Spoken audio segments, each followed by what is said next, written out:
The basic things you need to know about justice, mercy, and grace. The God that we serve is a God of justice, he's a God of mercy, and he's a God of grace. But what do those things really mean?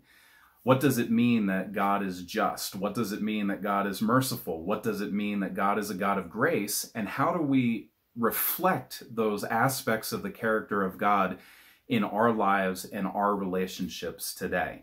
Well, let me read you just a little bit of a description of the nuances between justice, mercy, and grace and how they relate and interact with one another.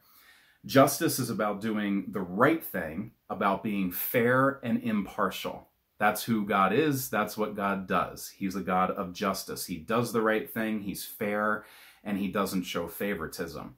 God's people need to be marked by that as well.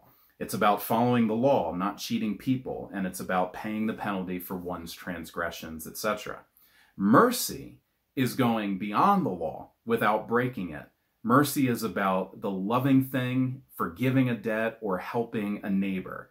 There's no law that says you must do these things, but it is merciful and compassionate if you do. And remember, Jesus said that mercy triumphs over judgment. We are to be a people that are characterized by mercy because the God we worship and serve is a God of mercy. And then grace is the act of being merciful. It's the act of unconditional love towards a person who does not deserve it, even without considering your own well-being.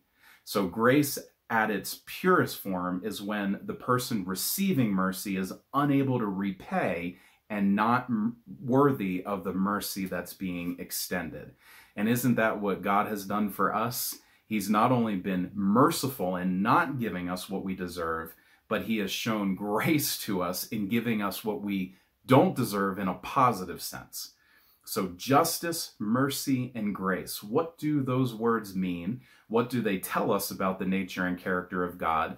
And how can we reflect and live out in our relationships with one another justice, mercy, and grace? The basic things you need to know about justice, mercy, and grace.